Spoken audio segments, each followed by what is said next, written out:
Baik, selamat pagi, siang, sore, dan malam teman-teman semuanya. Pada kesempatan kali ini, kelompok kami akan mempresentasikan proyek akhir kami yang berbasis aplikasi. Nah, judul dari proyek akhir kami yaitu Analisis Sentimen Twitter terhadap Pemilihan Presiden 2024 dengan metode naik bias. Di sini untuk anggota dari kelompok kami yaitu yang pertama ada Daulat Rai Sejati dari Institut Teknologi Indonesia sebagai data scraping. Kemudian saya sendiri Anastasia Kinanti Putri dari kelas Al-Fatih dengan tugas melakukan text processing. Kemudian yang ketiga ada Atika Hanifah S dari kelas Al-Fatih Universitas Lampung memiliki tugas untuk melakukan feature engineering.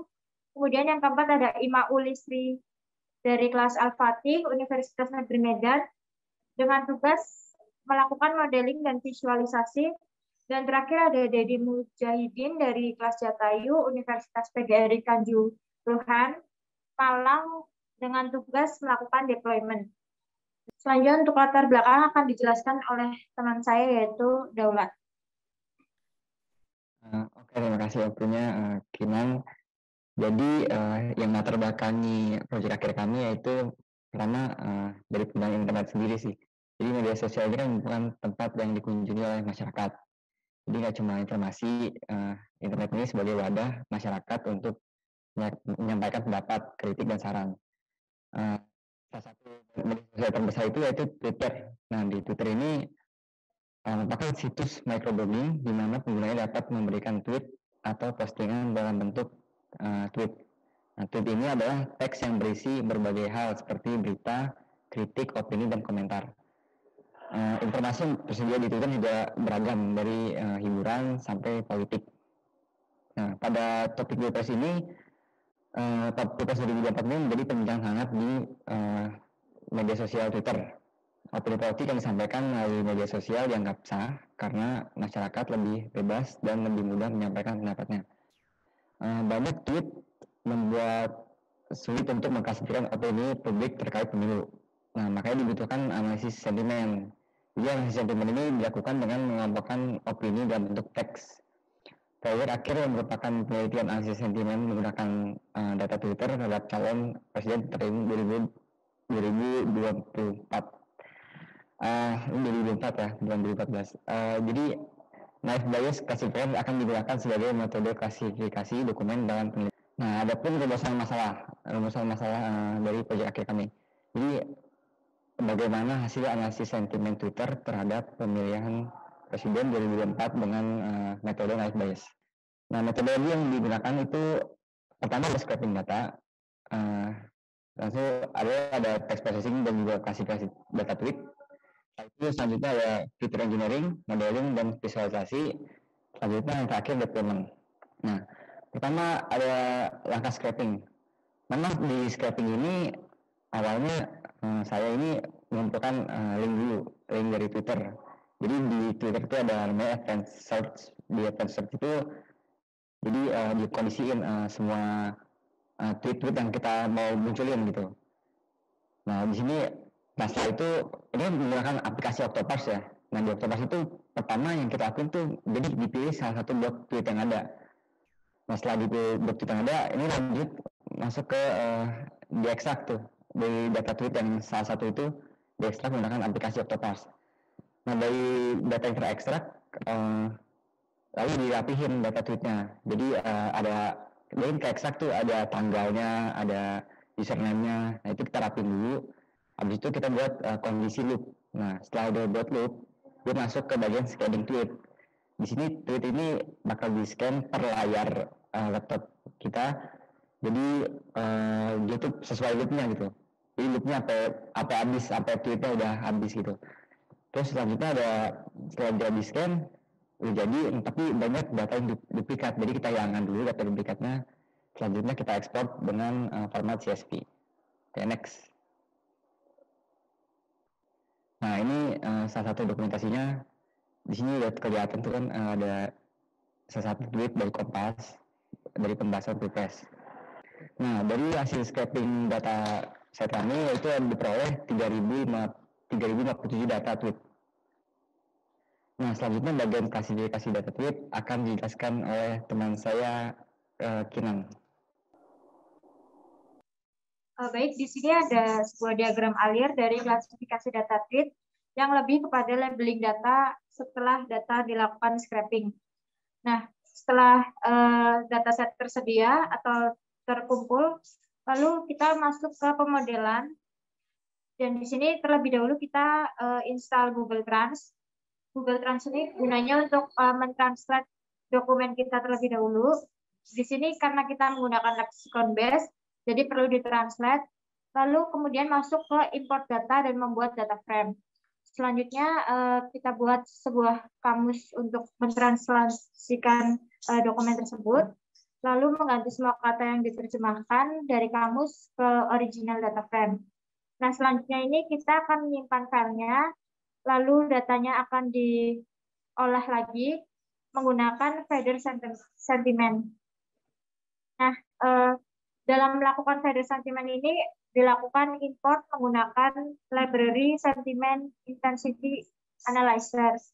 Lalu di pengolahan datanya ini juga digunakan atau dilakukan komputasi menggunakan compound store, di mana compound score ini merupakan salah satu bagian dari lexicon base dengan syarat jika nilai atau skor komponnya kurang dari 0, maka labelnya negatif, sedangkan apabila compound skornya 0, maka labelnya netral, lalu untuk compound skor lebih dari 0, maka nanti labelnya bernilai positif. Nah, terakhir pada klasifikasi atau labeling data tweet ini akan disimpan hasil akhir dari labeling. Nah, ini merupakan salah satu screenshot dari hasil klasifikasi atau labeling menggunakan lexicon base. Metode ini digunakan dengan berisikan kamus dari kumpulan kata bersentimen positif dan bersentimen negatif. Lalu digunakan juga feather untuk memunculkan compound score yang akan menghasilkan sentimen negatif seperti syarat tadi, jika lebih dari 0 maka negatif, netral sama dengan 0, dan positif lebih besar dari 0. Kemudian untuk feather ini merupakan perpustakaan sentimen berbahasa Inggris. Jadi tadi ditranslate terlebih dahulu ke bahasa Inggris, lalu setelah itu dataset akan diterjemahkan lagi menggunakan Python, lalu diperoleh hasil seperti screenshot pada PPT tersebut. Baik, setelah dataset dilakukan labeling secara otomatis menggunakan lexicon base, nah selanjutnya dilakukan text preprocessing. Nah, di sini yang pertama yaitu akuisisi data. Akuisisi data ini dilakukan untuk mengambil, mengumpulkan, dan menyiapkan data. Nah, di sini terlebih dahulu data diberi label 2 untuk positif, 1 untuk netral, dan 0 untuk negatif. Lalu bisa dilihat untuk hasil akuisisi datanya, untuk yang positif sebanyak 66,96%, negatif sekitar 9,62%, dan netral 23,42%. Baik, untuk langkah selanjutnya dari text preprocessing yaitu cascading. Cascading ini merupakan tahapan di mana dataset tadi diubah menjadi huruf kecil atau lowercase dan menghilangkan karakter selain dari huruf. Selanjutnya dilakukan tokenisasi. Tokenisasi ini memisahkan antar kata dalam setiap tweet untuk memudahkan proses analisis data. Apa yang dilakukan di tokenisasi ini yaitu antara lain penghilangan URL, tanda baca yang tidak penting, dan juga menghapus white space atau spasi. Langkah berikutnya untuk melakukan text processing yaitu saya melakukan word normalization, di mana kita melakukan normalisasi kata-kata yang berupa singkatan menjadi bahasa yang sesuai dengan korpus atau singkatan yang digunakan. Tahap selanjutnya yaitu filtering atau stop word removal. Di sini seringkali dalam dokumen muncul kata-kata yang tidak penting. Nah, filtering ini berguna untuk menghilangkan kata-kata yang tidak penting tersebut. Next. Selanjutnya pada dataset tadi, pada tahap preprocessing juga dilakukan stemming. Stemming ini apa? Stemming adalah mengubah kata menjadi kata dasarnya. Seperti apa? Nah, di sini untuk STEMI sendiri kita menggunakan library Sastrawi dengan fungsi atau metode Stemmer Factory. Lalu untuk tahap akhir dari proses text processing ini akan disimpan ke dalam format CSV. Nah, ini bisa dilihat untuk screenshot dari hasil pre-processing. Nah, selanjutnya akan dijelaskan oleh teman saya, yaitu Atika. Nah, kemudian selanjutnya setelah data telah dilakukan pre-processing, maka data yang telah clean tersebut akan masuk ke tahapan fitur engineering terlebih dahulu sebelum masuk ke tahap fitur selection dan fitur extraction. Jadi di sini pada fitur engineering akan memisahkan antara kolom fitur dan kolom target. Mungkin boleh ditampilkan Google Slide-nya. Nah, di sini pada fitur engineering akan memisahkan antara kolom fitur dan kolom target, di mana X merupakan clean text atau data yang telah bersih pada proses pre-processing, dan Y merupakan sentimen hasil labeling yang telah dilakukan. Kemudian di sini ditunjukkan X merupakan hasil clean text-nya, kemudian Y merupakan labelingnya yang ditunjukkan dengan angka 0, 2, dan 1, di mana 0 merupakan negatif, 2 merupakan positif, dan 1 merupakan netral. Kemudian akan masuk ke tahap fitur extraction dengan menggunakan metode TF-IDF. Nah, di sini sebelumnya akan dilakukan pengimportan library terlebih dahulu, seperti misalnya library sklearn fitur extraction text, kemudian juga akan mengimport TF-IDF factorizer yang digunakan untuk menghitung TF-IDF-nya yang terdapat pada korpus yang telah kita miliki. Kemudian di sini terdapat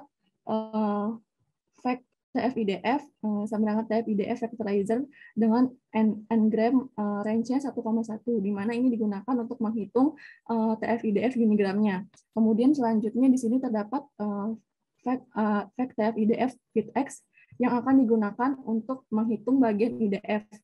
Kemudian selanjutnya di sini terdapat XTF-IDF, fact TF-IDF transform X. Nah, ini digunakan untuk menghitung bagian TF-IDF.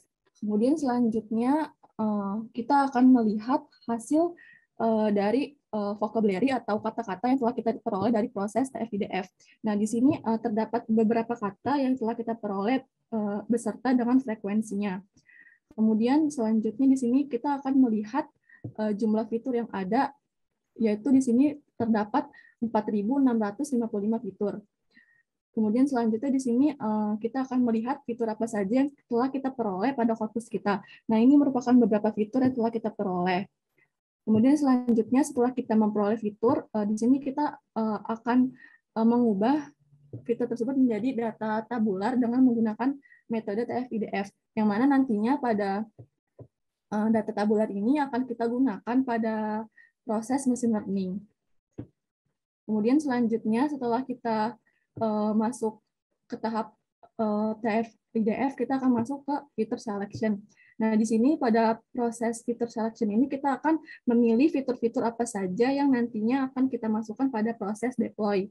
Nah, di sini pertama kita akan mengubah nilai data tabular yang telah kita peroleh pada proses TF-IDF. Kemudian akan kita ubah menjadi array agar dapat dijalankan pada proses seleksi.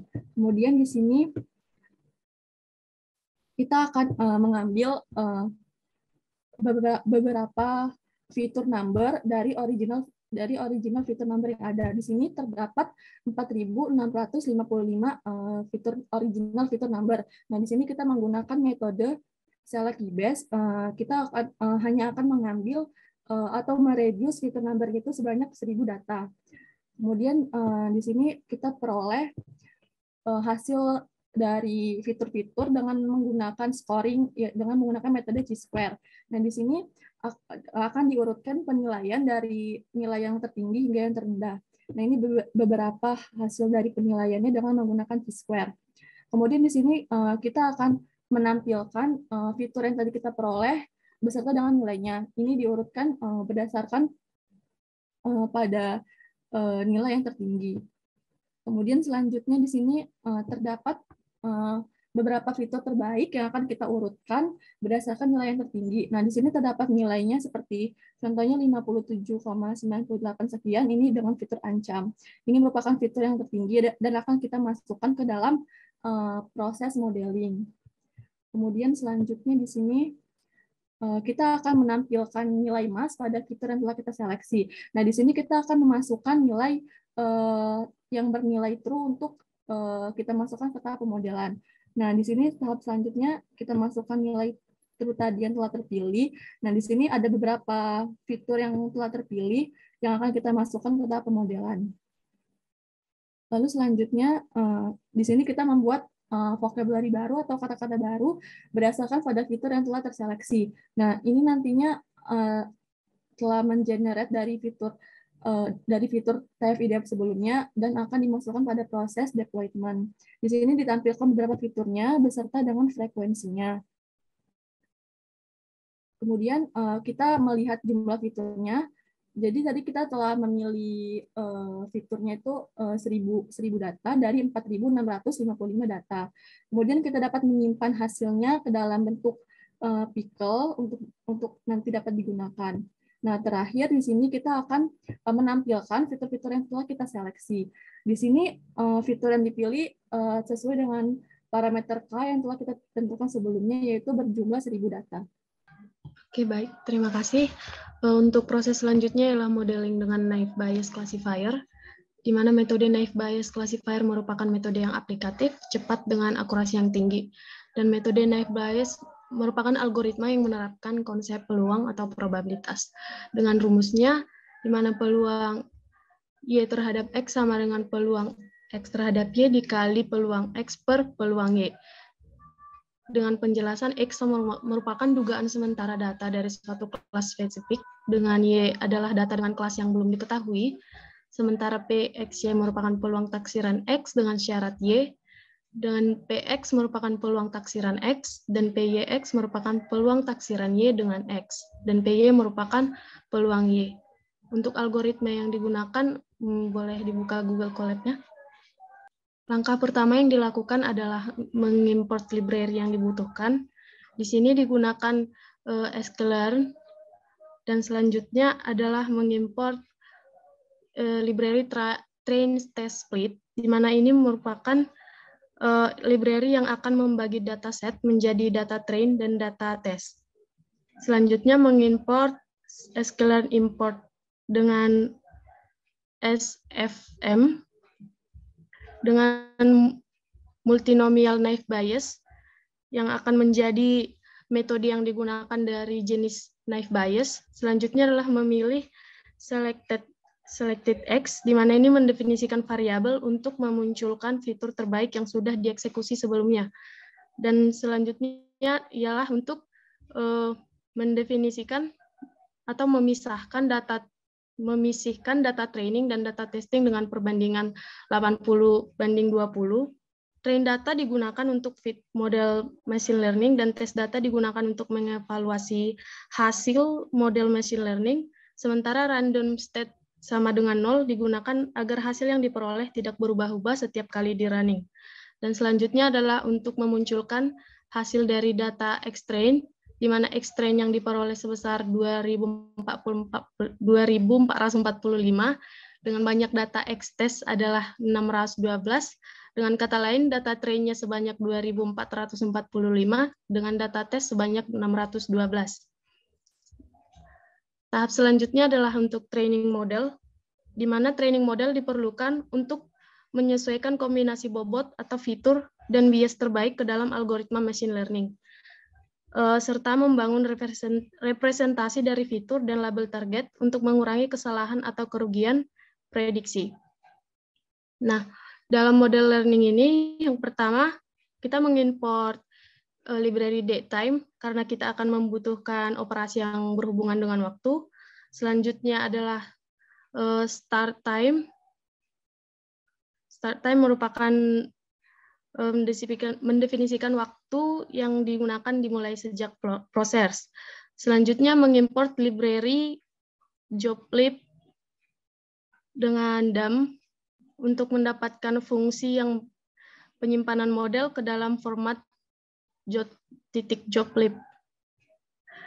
Oke, selanjutnya adalah untuk teks algoritmanya menggunakan multinomial naive Bayes. Dan untuk modelnya, dengan melatih model dengan algoritma multi-naive Bayes dengan fit X train dan Y train. Selanjutnya model akan disimpan ke dalam model sentiment naive joblib yang akan digunakan untuk evaluasi modelnya. Selanjutnya adalah untuk memperoleh waktu komputasi dengan nama durasi. Setelah di running, maka diperoleh komputasinya selama 0,000,02411 dapat kita lihat. Nah, untuk selanjutnya adalah untuk mendapatkan prediksi dengan model prediksi yang diperoleh pada X-test. Jika di print, maka hasilnya dapat kita lihat berdasarkan label yang sudah diberikan sebelumnya, di mana 2 adalah positif, 1 adalah netral, dan 0 adalah negatif. Dan ini merupakan data yang menjadi perbandingan pada y-test pelabelan yang dilakukan sebelumnya. Jadi data yang digunakan menjadi berjumlah 612, karena data testing yang kita gunakan sudah direduce menjadi 612 data tweet. Nah, selanjutnya untuk mendapatkan akuisisi data, label yang dari tweet sebelumnya itu dikonversi kembali menjadi data awal, di mana 2-nya positif, 1-nya netral, dan 0-nya adalah negatif. Maka dapat kita lihat dari transformasinya sudah ditampilkan. Coba ke bawah lagi. Ya, ini hasil naive Bayes-nya setelah dikonversi kembali. Dengan perhitungan dari 612 data, nilai positif sebanyak 88,24%, netral sebanyak 9,64%, dan negatif menjadi 2,12%. Nah, selanjutnya adalah untuk mengevaluasi evaluasi model. Evaluasi model ini diperlukan untuk mengetahui seberapa baik model yang diperoleh serta untuk mengetahui kinerja model. Yang pertama, untuk mengevaluasi model dilakukan dengan mengimport library confusion matrix. Di sini dapat kita lihat setelah mengimport library confusion matrix, maka diimport kembali classification report di atas. Nah, selanjutnya adalah untuk mendefinisikan fungsi prediksi benar yang baru apabila prediksi tidak sama dengan y-test, lalu prediksi salah apabila prediksi tidak sama dengan y-test. Dan akan dimunculkan jumlah prediksi benar dengan jumlah prediksi yang salah, lalu menampilkan akurasi algoritma, di mana akurasi algoritma diperoleh dengan membagi prediksi yang benar dengan prediksi benar di jumlah prediksi salah dikali 100%. Dan selanjutnya adalah untuk mendapatkan confusion matrix-nya dengan menggunakan y-test dan prediksi yang diperoleh. Maka hasilnya dapat kita lihat, prediksi benar sebanyak 452 data, prediksi salah sebanyak 160 data dengan akurasi algoritma sebanyak 73,85%. Dengan true negatif.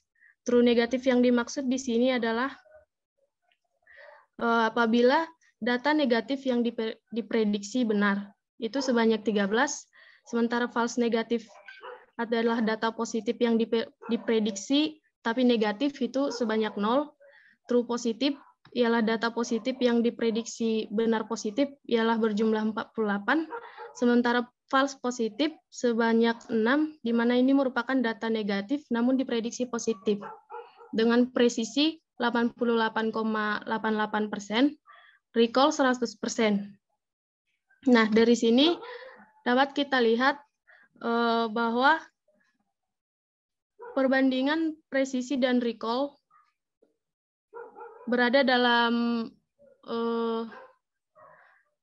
level yang baik dan nggak dapat disimpulkan model yang kita gunakan cukup baik.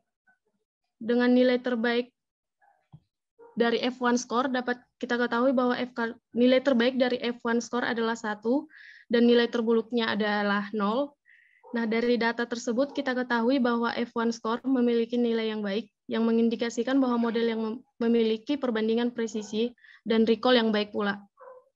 Nah, metode yang selanjutnya digunakan untuk mengevaluasi model adalah validasi data atau cross validation. Yang pertama dilakukan untuk mengimport scalar model selection, di mana import fungsi shuffle split yang digunakan untuk membantu membagi data training dan data testing yang berbeda dalam jumlah banyak. Selanjutnya mengimport dari scalar model selection adalah library cross val score. Ini merupakan fungsi yang digunakan untuk mengevaluasi skor dengan cross validation. Selanjutnya adalah membuat cross validation dengan permutasi acak untuk membagi data training dan data testing dengan jumlah iterasi 10 dalam float dan random state untuk mengontrol indeks training dan testing. Selanjutnya adalah untuk membuat fungsi akurasi. Fungsi akurasi dengan objek cross val score yang digunakan untuk fit ke data. Lalu menghitung skor akurasi dengan fungsi npmin agar menghitung rata-rata dari data kelas akurasi. Lalu print untuk memunculkan akurasi dan skor akurasi setiap iterasi. Dari komputasi diperoleh bahwa dengan menggunakan metode cross validation diperoleh akurasi algoritma sebesar 0,76 atau setara 76%. Jika dibandingkan dengan confusion matrix, maka menggunakan metode cross validation lebih besar dibandingkan dengan confusion matrix sebelumnya. Namun karena sudah di atas 70% dapat dikatakan bahwa model yang digunakan sudah cukup baik. Selanjutnya adalah tahap visualisasi. Boleh di skip ke bawah. Visualisasi yang digunakan menggunakan word cloud. Di sini menginstal word cloud package. Setelah diperoleh adalah mengimport library word cloud, di mana word cloud digunakan untuk melihat secara visual kata-kata yang paling sering muncul. Dengan library CV2 digunakan untuk mengolah gambar menjadi masking word cloud. Nah, masing-masing dari sentimen divisualisasikan dengan word cloud. Yang pertama word cloud sentimen negatif, boleh langsung ke bawah saja. Dari data yang sudah dilabeli di mana nilai untuk sentimen negatif adalah bernilai 0, maka diperoleh kata-kata yang sering muncul. Itu yang pertama adalah Jokowi, Pilpres, TKA Cina, dan curang, rakyat, ancam daulat, lalu kacau Pilpres, Cina ancam, PDIP, oligarki, dan lain sebagainya.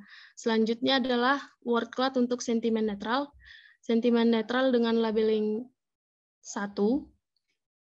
Dapat dilihat hasilnya lebih ke pembahasan mengenai calon-calon presiden, di mana di sini ada Erick Thohir, ada Jokowi, ada Romai Rama, dan ada pembahasan tentang Islamic Center, dan masih banyak lagi.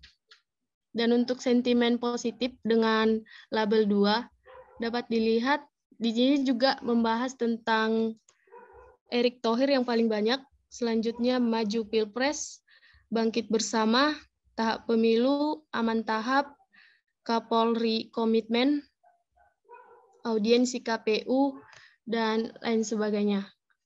Sekian dari saya kembalikan kepada moderator. Dan selanjutnya pada bagian deployment akan dijelaskan oleh teman saya yaitu Dedi. Baik, terima kasih. Selanjutnya yaitu proses deployment.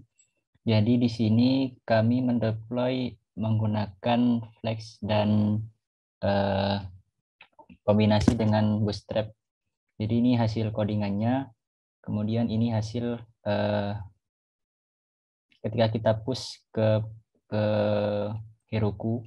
Jadi ini kita admin dulu, kemudian kita commit embedder, baru kita git push Heroku master. Jadi kemudian ini tampilan untuk konfigurasi dan lain-lain. Kemudian ini tampilan deploy hasil dari gabungan antara Flash dan Bootstrap. Jadi ini halaman dashboardnya. Kemudian ini halaman model. Jadi di sini bisa kita lihat, bisa menampilkan berapa akurasinya, kemudian presisi, kemudian total recall, F1 score, dan di sini bisa kita lihat berapa jumlah tweet positif, netral, dan negatif. Kemudian di sini juga kita bisa mengetes kata yang termasuk negatif, positif, ataupun netral. Baik, kita coba semisal dukung saja. Kemudian kita prediksi, maka hasilnya menjadi positif. Terus kita coba dengan kata Jokowi, maka hasilnya netral. Kemudian kita coba dengan kalimat tidak ada yang maju selain Jokowi, maka hasil prediksinya menjadi negatif. Kemudian selanjutnya yaitu ada hasil dari proyek akhir. Nah, di sini hasil yang diperoleh setelah menjalankan proses MSIB dengan judul Analisis Sentimen terhadap Pemilihan Presiden 2024 di Indonesia dengan menggunakan data Twitter dan algoritma Naive Bayes, maka diperoleh hasil dari proyek akhir yaitu yang pertama, mampu melakukan problem scoping dan menyelesaikan dengan AI sesuai dengan AI project cycle. Kemudian yang kedua, mampu mengolaborasikan domain AI dalam proyek ini, di mana kita menggunakan domain NLP untuk bidang sosial. Kemudian mampu menerapkan NLP untuk menyelesaikan permasalahan. Kemudian mampu membentuk, melatih, dan mengevaluasi model machine learning untuk tahap selanjutnya akan dilakukan deploy. Kemudian selanjutnya mampu mengolah data dalam jumlah besar dan membuat keputusan. Kemudian hasilnya juga kita mampu untuk mendeploy model dengan menggunakan Heroku, mampu menciptakan website interface online terkait analisis sentimen terhadap pemilihan presiden 2024 dengan menggunakan data Twitter dengan metode Naive Bayes Classifier. Kemudian di sini website yang berhasil dideploy merupakan suatu website yang akan menampilkan prediksi kategori kata, kemudian kata yang sering muncul, serta sentimen masyarakat di platform Twitter.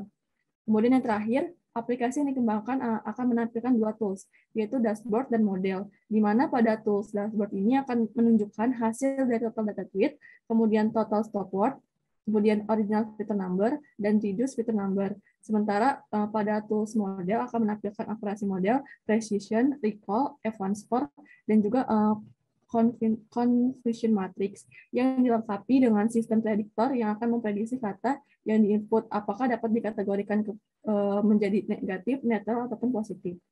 Baik, selanjutnya di sini ada tampilan atau user interface dari website yang telah dibuat. Di sini pertama ada tampilan dari halaman dashboard-nya. Nah, di sini pada halaman dashboard ini terdapat beberapa fitur, seperti fitur untuk menampilkan total data tweet, kemudian fitur untuk menampilkan original fitur number-nya, kemudian fitur untuk menampilkan total stop word dari hasil pre-processing, dan yang terakhir ada fitur untuk menampilkan reduce fitur number-nya. Next. Kemudian di sini tampilan yang kedua yaitu ada tampilan halaman model, di mana pada halaman model ini terdapat beberapa fitur yang ditampilkan. Yang pertama menampilkan hasil dari klasifikasi report yang terdiri atas akurasi model, kemudian ada precision, recall, dan juga F1 score-nya. Kemudian di sini terdapat fitur yang akan menampilkan jumlah data tweet yang telah diklasifikasi berdasarkan pada sentimennya, yaitu ada sentimen positif, netral, dan negatif. Kemudian terdapat fitur juga yang dapat memprediksi kata yang diinput apakah dikategorikan sentimen positif, netral, ataupun negatif. Next. Selanjutnya akan dijelaskan oleh teman saya. Adapun kelebihan dan kekurangan aplikasi kami, kelebihan aplikasi mampu memberikan prediksi dan menampilkan sentimen umum terhadap pemilihan presiden 2024, sementara performa aplikasi sudah cukup baik, namun di kekurangannya terkadang muncul bug atau error atau di saat melakukan prediksi kategori kata. Hal ini menjadi salah satu kelemahan dari website kami. Nah, pengembangan dari aplikasi yang kami harapkan yang diciptakan itu mampu menjadi alat yang prediksi yang real time dengan kontinu mengakses data atau tanggapan masyarakat di Twitter. Selanjutnya,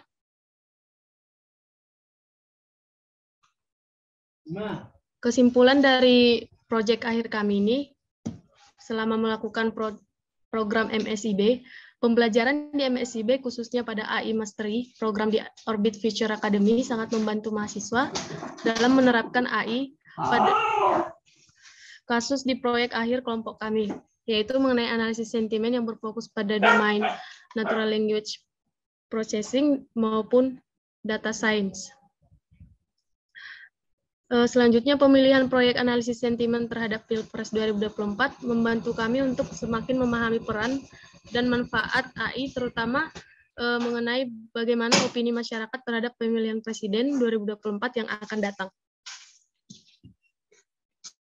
Selanjutnya, dalam proses pemodelan menggunakan naive bias, di mana data tweet yang semula berjumlah 280 tweet, ini adalah data mentah yang awalnya kami gunakan, dihasilkan akurasi sebesar 60% dengan klasifikasi sentimen positif dan negatif saja. Namun, akurasi meningkat menjadi 74% setelah dilakukan penambahan tweet baru pada dataset hingga berjumlah 3.057 data, dan penggunaan lexicon base dipilih untuk melakukan pelabelan pada dataset yang baru tersebut. Selain itu, penggunaan lexicon base mampu melakukan pelabelan pada dataset ke dalam sentimen positif, netral, dan negatif berdasarkan compound score. Selanjutnya, analisis sentimen menggunakan metode naive bias yang kami lakukan menghasilkan popularitas sentimen positif sebesar 66,96%, sementara netral 23,42%, dan negatif ada sebanyak 9,62%. Artinya mayoritas opini masyarakat terhadap pemilihan presiden di tahun 2024 sudah cukup positif, baik dari segi dukungan, antusias, maupun harapan terhadap calon presiden tersebut. Selanjutnya,